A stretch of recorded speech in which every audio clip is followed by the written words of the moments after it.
Olá a todos, bem-vindos de volta ao Decoding China. Este é o episódio 2. Sou Jian Lian, analista da economia chinesa e da ecossistema industrial. Hoje vamos revelar as verdades fundamentais sobre o crescimento econômico da China. Neste episódio, vou identificar o ponto de virada exato que impulsionou o milagre econômico da China. Entender esse marco é essencial para compreender a China por inteiro. Quando o mecanismo de desenvolvimento da China passou a surtir pleno efeito? Onde está esse ponto de virada histórico? A mudança crucial ocorreu no início do século XXI, em 2003, para ser exato. Após esse ponto de virada, a capacidade mais notável da China moderna, aquela que até me surpreendeu, é sua habilidade incomparável de construir megaprojetos de infraestrutura de forma contínua. Esses projetos emblemáticos cobrem todos os setores centrais: a maior rede ferroviária de alta velocidade do mundo, a rede elétrica de ultra alta tensão mais robusta e inúmeras usinas de energia. Inicialmente são usinas movidas a carvão, depois vieram as parques eólicos e solares. A China também construiu uma rede nacional de rodovias expressas, inúmeras pontes de vão recorde sobre as águas, pontes super altas atravessando vales profundos e túneis ultralongos passando por montanhas, além de canais modernos recém-construídos. Além disso, a China opera a rede de telecomunicações mais extensa e econômica do mundo, profundamente integrada ao nosso dia a dia, com cobertura total de 4G e 5G em todo o país. E também podemos ver paisagens urbanas em expansão, inúmeras novas zonas econômicas, aeroportos, estações de trem de alta velocidade e sistemas de metrô completos. E lembre-se da infraestrutura oculta, essencial para o cotidiano, como as redes amplamente distribuídas de recarga de veículos elétricos. Abro este capítulo central sobre como decifrar a China por um motivo claro. Esse é o sentido e um segredo central da ascensão da China moderna. Isso revela uma chave para liberar o potencial produtivo de todas as sociedades humanas. O motivo é que a China formou um mecanismo de monitoramento inteligente excepcional, para ser sincero. Esse sistema se formou de maneira não intencional, sem plena consciência prévia, mas com uma eficácia extraordinária. Mesmo hoje, esse mecanismo continua impulsionando o desenvolvimento contínuo e sustentado da China. E um fato vital precisa ser observado por todos: a China nem sempre possuiu essa capacidade. Por exemplo, no início do período de abertura, nas décadas de 80 e 90, quando a China já havia entrado em um período de abertura, nós não tínhamos esse sistema.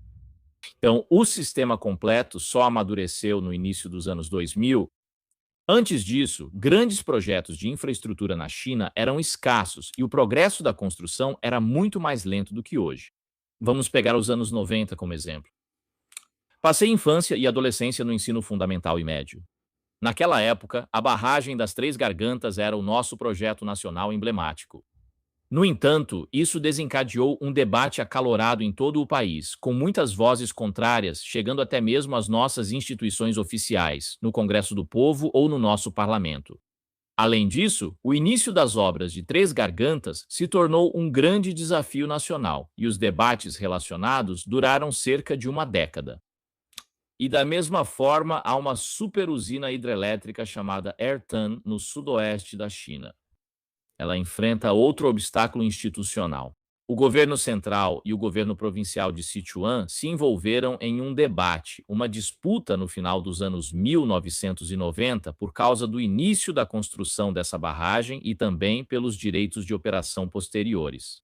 Até mesmo a província de Guangdong, a mais rica e desenvolvida da China naquela época, ainda estava enfrentando grandes dificuldades para construir suas rodovias expressas, suas usinas termoelétricas e suas principais pontes nas travessias do rio Zhu. Então, a província de Guangdong, na verdade, teve que buscar dinheiro ou capital de Hong Kong ou do exterior, por exemplo, da comunidade chinesa no exterior, para financiar a infraestrutura básica em sua própria província. No entanto, tudo mudou, passou por uma transformação dramática no início dos anos 2000. Vamos seguir com o exemplo da energia hidrelétrica.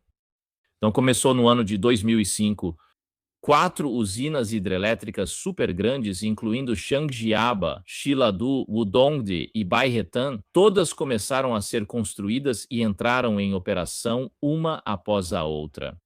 As duas primeiras barragens gigantes foram concluídas entre 2005 e 2012. As duas seguintes começaram a operar e ficaram plenamente operacionais entre 2013 e 2021. Juntas, essas quatro usinas têm uma capacidade instalada total de 46,43 gigawatts, mais do que o dobro da capacidade de geração da usina de Três Gargantas. Para comparação, a icônica represa Hoover dos Estados Unidos, marco industrial da década de 1930, possui apenas 2,08 gigawatts de capacidade. Após a conclusão de sua construção principal em 1961, na verdade, sua capacidade de geração ficou estabelecida em 1,35 gigawatts e permaneceu assim por 20 anos. Sua última expansão foi no fim dos anos 1980, o último período de construção em larga escala nos Estados Unidos. Hoje, o nível real de produção operacional da represa Hoover caiu para 20 a 40% da capacidade projetada devido a vários motivos. E a maior usina hidrelétrica dos Estados Unidos, a represa Grand Coulee, que fica no estado de Washington. Então, é um projeto central do New Deal no período de Franklin Roosevelt. Ela começou com 2,25 gigawatts e só foi expandida gradualmente até 6,80 e 1 gigawatts nos anos 1980. Então, agora vamos fazer uma comparação direta. A barragem das Três Gargantas e, mais tarde, as quatro grandes usinas hidrelétricas do rio Yangtze no século XXI. Na China, elas são, respectivamente, 11 vezes e 23 vezes maiores que a represa Hoover, ou 3,3 vezes e quase 7 vezes maiores que a maior represa dos Estados Unidos, a represa Grand Coulee. Então, esse contraste é gritante. Grande parte da infraestrutura dos Estados Unidos foi construída há quase um século, quando os Estados Unidos eram a principal potência industrial. Após a Segunda Guerra Mundial, a construção em grande escala diminuiu gradualmente e quase zerou no século XXI nos Estados Unidos. Em contraste, todos os megaprojetos da China foram lançados nos últimos 15 a 30 anos. Rodovias expressas, grandes pontes e usinas termoelétricas também refletem essa mesma mudança dramática. Na verdade, se observarmos a linha do tempo histórica, desde 2003 a economia chinesa entrou em uma era de hipercrescimento, o que eu chamo de hipercrescimento. A expansão mais explosiva ocorreu entre 2003 e 2008, lançando as bases para a transformação econômica sistemática da China, sendo interrompida apenas brevemente pela crise financeira de 2008 por menos de meio ano. E então, uma segunda rodada de crescimento acelerado começou de 2009 a 2012. E depois que nosso novo líder nacional assumiu o poder, por volta de 2014, a China entrou em uma fase de crescimento estável, sustentado, em ritmo mais moderado e com mais qualidade. Vou mencionar alguns exemplos dos principais indicadores básicos da indústria que podem demonstrar a escala desse boom histórico.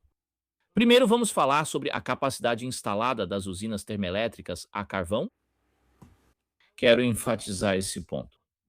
Apesar do foco atual da China em energia renovável, as usinas termoelétricas a carvão lançaram as bases para a decolagem da indústria chinesa. A energia a carvão foi fundamental, então vamos ver os dados. Todos os dados estão medidos em gigawatts.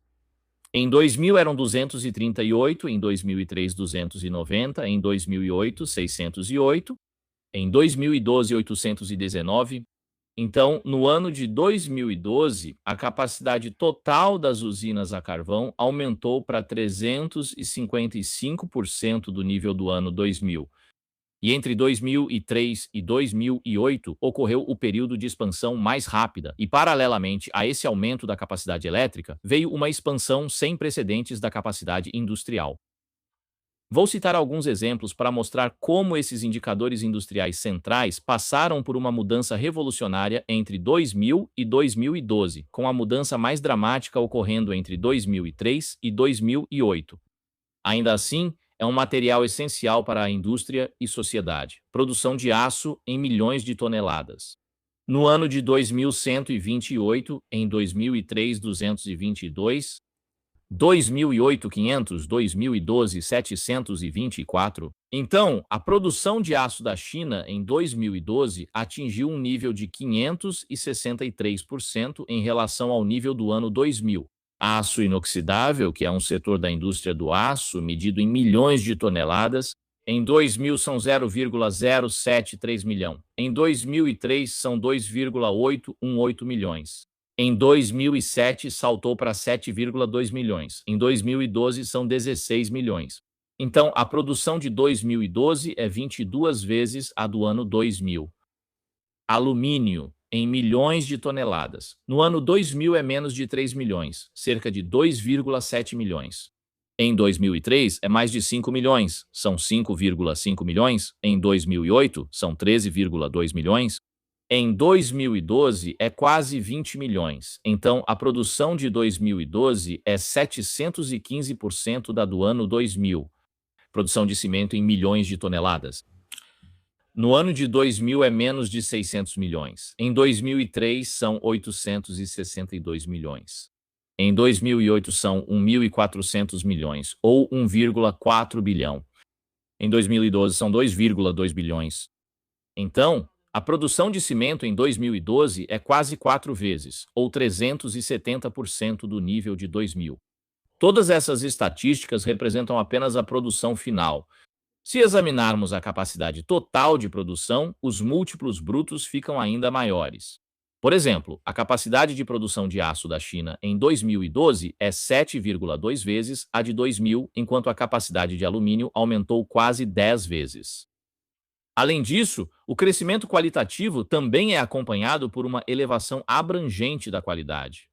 Em apenas uma década, a indústria de aço inoxidável da China, que é, eu acho, uma grande categoria de aço aprimorado, passou de um nicho pequeno no mapa industrial global para um supergigante, conquistando a dominância no mercado mundial.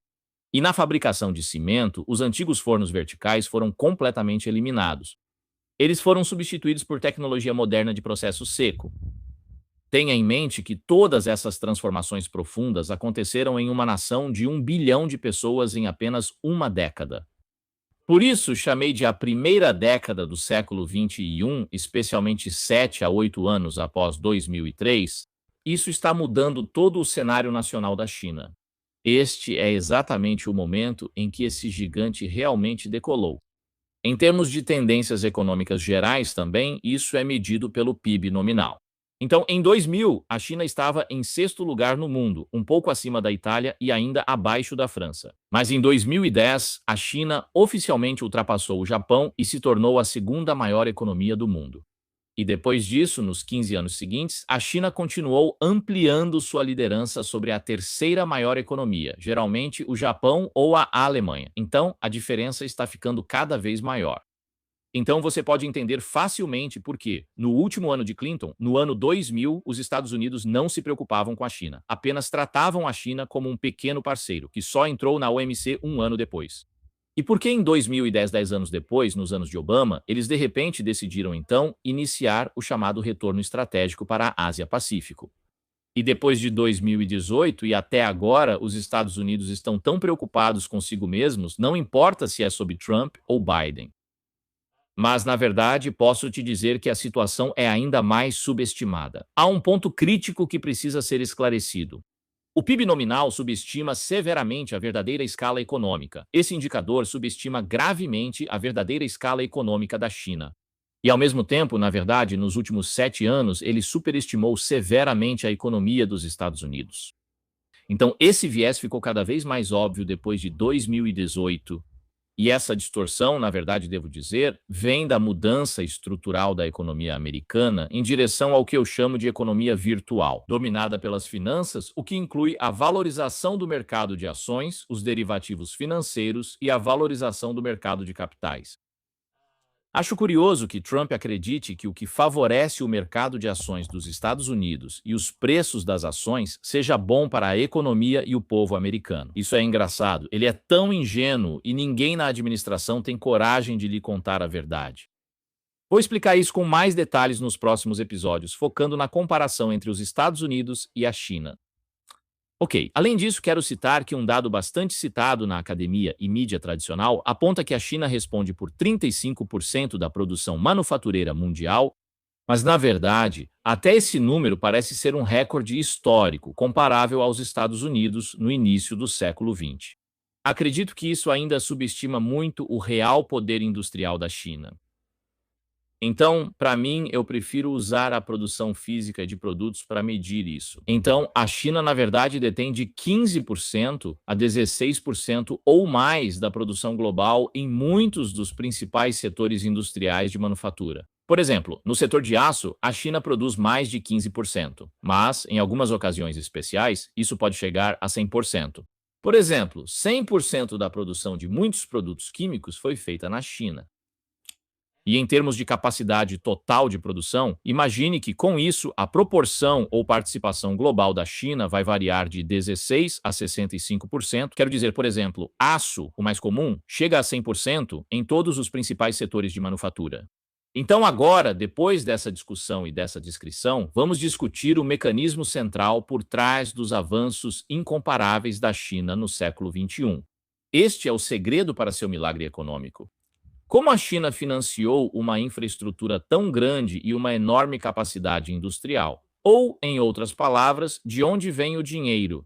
A resposta está em um mecanismo monetário engenhoso, superinteligente, supereficiente e criado por eles mesmos, que gera a moeda doméstica da China, a sua própria moeda legal, o renminbi. Essa é a verdade fundamental. Não são as exportações que acumulam moeda estrangeira, vou discutir isso em episódios futuros. O ponto é o funcionamento da moeda doméstica. Esse mecanismo tomou forma no início dos anos 2000 e impulsionou a aceleração explosiva da economia chinesa a partir de 2003. Aliada à vantagem institucional única da China, isso criou um modelo econômico distinto. Eu chamo isso de demanda pública ou construção de infraestrutura estatal ou de propriedade pública. Enquanto do lado da oferta, o fornecimento industrial é realizado por meio de uma estrutura de mercado competitiva. Então, geralmente são produtores privados ou fornecedores com status equivalente ao de empresas privadas. Então, essa estrutura você pode ver que se trata de um modelo estrutural em que produtores privados e a criação de demanda pelo setor público se entrelaçam e cooperam. Esse é o modelo essencial para o crescimento sustentado da China por décadas. Isso acontece por meio desse mecanismo. A China cria sua própria moeda, nosso próprio dinheiro, para impulsionar, você sabe, apoiar a expansão doméstica, em especial a infraestrutura, sem causar qualquer inflação. Então, na verdade, em contraste, esse país super grande tem experimentado uma deflação prolongada desde 2003. Eu não me recordo de inflação desde meus tempos de universidade. Então, esse sistema vai proporcionar uma abundância material generalizada, tornando bens acessíveis e baratos para todos os cidadãos chineses e, claro, também para o mundo. Então, agora, continuem me acompanhando. Nós vamos desvendar completamente cada camada do seu sofisticado mecanismo monetário. Acompanhem os próximos episódios de Decodificando a China. Não percam, vai ser o episódio mais importante.